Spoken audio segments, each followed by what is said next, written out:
दोस्तों हमारे सनातन धर्म में ऐसे ऐसे महायोद्धा हुए हैं जिनके पास शक्तिशाली धनुष थे। और आज के इस वीडियो में आपको ऐसे ही 5 योद्धाओं के बारे में बताने वाला हूं जिनके पास शक्तिशाली धनुष थे। दोस्तों आप देख रहे हैं द डायमंड टॉक। वीडियो में आगे बढ़ने से पहले अगर अभी तक आपने हमारे YouTube channel the diamond talk को सब्सक्राइब नहीं किया है तो सब्सक्राइब जरूर करिएगा, क्योंकि सनातन धर्म से जुड़े हुए रोचक वीडियो मैं आपके लिए लेकर आता रहता हूं। तो चलिए शुरू करते हैं। दोस्तों आज के इस वीडियो में हम बात करेंगे कि आखिर किन किन योद्धाओं के पास थे संसार के सबसे शक्तिशाली 5 धनुष। दोस्तों कहते हैं कि नंबर 1 पर जो योद्धा है उसके पास दुनिया का सबसे शक्तिशाली धनुष था, जिससे त्रिदेव और देवता तक डरते थे। इस संसार में धनुधारी तो बहुत हुए हैं, लेकिन सभी में शक्तिशाली दिव्य धनुष धारण करने की योग्यता नहीं थी। कोई श्रेष्ठ योद्धा अजय हो जाता अगर उसके हाथ में एक दिव्य धनुष हो जाता है। ऐसे दिव्य धनुष उस योद्धा का युद्ध कौशल तो कई गुना बढ़ाते ही हैं, साथ ही उसे एक अजय योद्धा भी बनाते हैं। माना जाता है कि एक श्रेष्ठ दिव्य धनुष उसको धारण करने वाले की शक्ति को कई गुना अधिक बढ़ा देता है और युद्ध में उसकी विजय को सुनिश्चित भी करता है। कहते हैं कि संसार में ऐसे कई दिव्य धनुष मौजूद थे जिनकी प्रत्यंचा से छूटकर साधारण बाणों की गति और उसकी क्षमता कई गुना बढ़ जाती थी। तो इस बात से आप अंदाजा लगा सकते हैं कि जब उन दिव्य शक्तिशाली धनुष से कोई दिव्यास्त्र छोड़े जाते होंगे तो वो किस प्रकार का विध्वंस करते होंगे, और इसका अंदाजा लगा पाना वैसे बेहद मुश्किल है। लेकिन आज के इस वीडियो में हम जानेंगे संसार के ऐसे 5 अति शक्तिशाली दिव्य धनुष के बारे में जो हमारे हिंदू महाकाव्य और धर्म ग्रंथों में सबसे शक्तिशाली माने जाते हैं। आज के इस वीडियो में श्रेष्ठ से श्रेष्ठ सर्वश्रेष्ठ शक्तिशाली धनुष के बारे में तो जानेंगे, साथ ही ये भी आप जानेंगे कि आखिर उनका निर्माण किस तरह से हुआ और क्या आज भी वो इस धरती पर मौजूद है। तो इस शक्तिशाली दिव्य धनुष की श्रेणी में 5वें नंबर पर मौजूद है गांडीव धनुष। गांडीव धनुष का जिक्र सुनते ही सबसे पहले मन में जिस किरदार का और जिस योद्धा का नाम आता है वो है अर्जुन। अर्जुन के धनुष में 108 प्रतिंचाएं थी। उनमें से एक तार ऐसा दिव्य था जिसे कोई भी शक्ति नहीं तोड़ सकती थी, और जब कभी भी इस गांडीव से कोई बाण चलाया जाता था तो वो एक भयंकर गर्जना करता था, शत्रु पक्ष को पूरी तरह से मिट्टी में मिला देता था। दोस्तों कहते हैं कि युद्ध के दौरान धनुष इतना तेज चमकता था कि उसे देखना भी असंभव हो जाता था, और इस तरह अर्जुन को भी सहायता मिलती थी, क्योंकि सामने वाला विपक्षी योद्धा ये नहीं जान पाता था कि आखिर कौन से दिव्यास्त्र का संहार अर्जुन कर रहा है। लेकिन आखिर इसकी उत्पत्ति कैसे हुई, इस संदर्भ में एक खास कथा हमें जानने को मिलती है। कहते हैं कि एक कर्ण नामक ऋषि बहुत कठोर तप कर रहे थे। तपस्या के दौरान उनका शरीर दीमक द्वारा बांबी बना दिया गया। बांबी और उसके आसपास की मिट्टी के ढेर पर एक सुंदर गठी बांस उगाए, और जब ऋषि कर्ण की तपस्या पूर्ण हुई तब ब्रह्मा जी प्रकट हुए। उन्होंने अनेक अनेक वरदान दिए, और जब वो जाने लगे तो उन्हें ध्यान आया कि कणक की मूर्छा पर उगे हुए बांस कोई सामान्य नहीं हो सकते, इनका सदुपयोग करना चाहिए।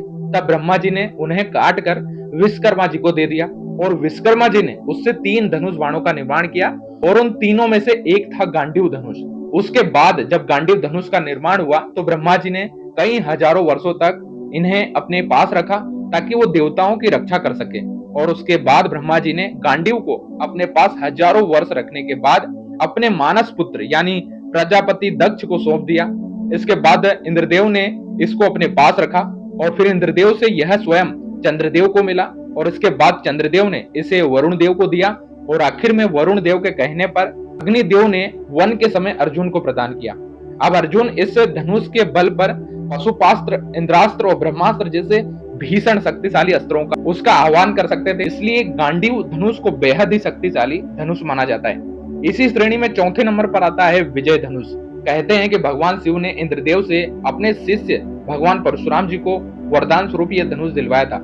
इस धनुष के कारण भगवान परशुराम ने 21 बार क्षत्रियों को धरती से विहीन कर दिया था, और उसके उपरांत यह महान धनुष महारथी कर्ण को प्राप्त हुआ, जो कि स्वयं भगवान परशुराम जी ने ही दिया था।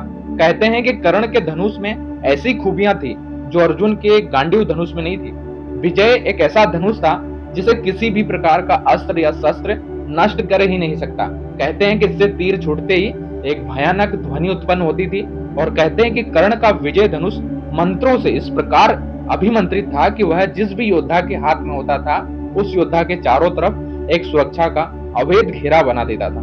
इसे किसी भी दिव्यास्त्र से भेदा नहीं जा सकता। और महाभारत युद्ध के 17वें दिन भगवान श्री कृष्ण ने अर्जुन से कहा था कि जिस दिन कर्ण के हाथ में विजय धनुष रहेगा तब तक तो तीनों लोक के योद्धा भी साथ मिलकर कर्ण को हरा नहीं सकते। और तो और महारथी कर्ण ने अपने विजय धनुष से युद्ध करते हुए कई बार अर्जुन के गांडीव धनुष की प्रत्यंछा भी काट दी थी। कहते हैं कि दिव्य धनुष के प्राण उनके प्रत्यंछा में होते हैं और विजय धनुष की प्रत्यंछा इतनी मजबूत थी कि उसे दुनिया में किसी भी अस्त्र से काटा या तोड़ा नहीं जा सकता। यहाँ तक कि मंत्रों से अभिमंत्रित होने के कारण विजय धनुष पर जिस भी बाण को रख कर चलाया जाता था उस बाण की शक्ति वास्तव में कई गुना ज्यादा बढ़ जाती थी और इस शक्तिशाली धनुष का प्रयोग अधिकतर दिव्यास्त्र चलाने के लिए किया जाता था। इसलिए महारथी कर्ण ने इसका उपयोग केवल एक बार अर्जुन के साथ युद्ध के अंतिम यानी कि महाभारत के 17वें दिन में किया था। अब बात करते हैं तीसरे नंबर पर मौजूद शक्तिशाली धनुष के बारे में। यह कोई और नहीं बल्कि कोदंड धनुष था और ये किसी और का नहीं बल्कि वो स्वयं प्रभु श्री राम का था। भगवान श्री राम को सर्वश्रेष्ठ योद्धा माना जाता है। एक बार समुद्र पार करने का जब कोई मार्ग समझ में नहीं आया तो भगवान श्री राम ने समुद्र देव को अपने तीर से सुखाने की सोची।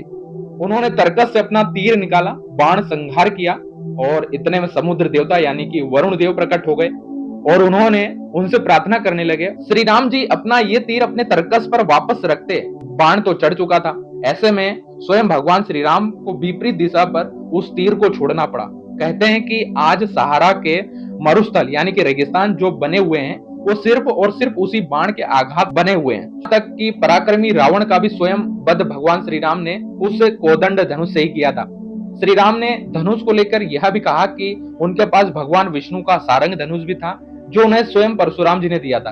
अब सारंग धनुष की बात आई है तो चलिए नंबर 2 की बात करते हैं और वो कोई और नहीं बल्कि सारंग धनुष ही है। भगवान विष्णु जी के धनुष का नाम था सारंग धनुष। बेहद ही शक्तिशाली धनुष था।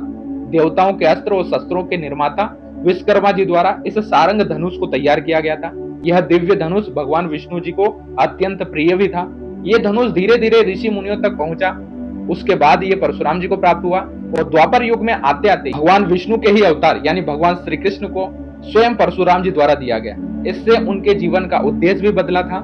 सिर्फ यही नहीं, ये भी कहा जाता है कि भगवान श्री कृष्ण के पास जब ये आया था तो उससे पहले स्वयं भगवान श्री कृष्ण ने लक्ष्मणा के स्वयंवर की शर्त इसी धनुष के माध्यम से पूरी की थी और इसी धनुष के माध्यम से उन्होंने कई सारे युद्ध भी लड़े थे जहां उन्होंने हर युद्ध को जीता था।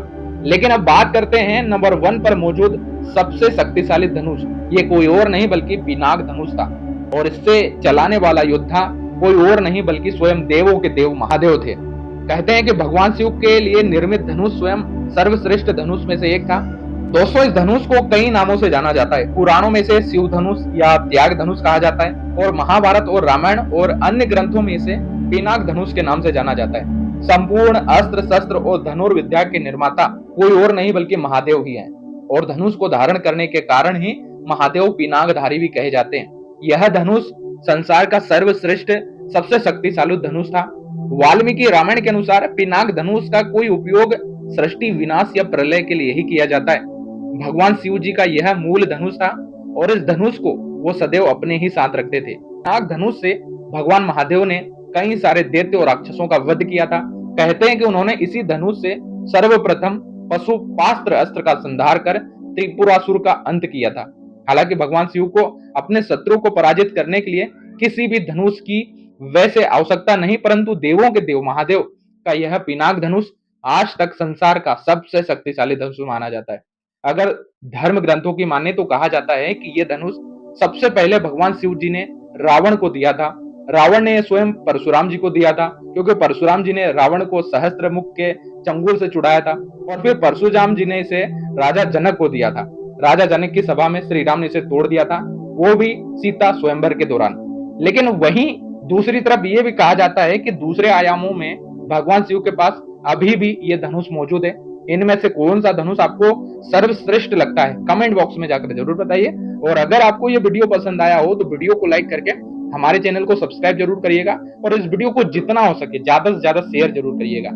तो मिलते हैं फिर से किसी खास वीडियो में, तब तक के लिए आप सभी लोगों को जय श्री कृष्णा, हर हर महादेव, जय श्री राम।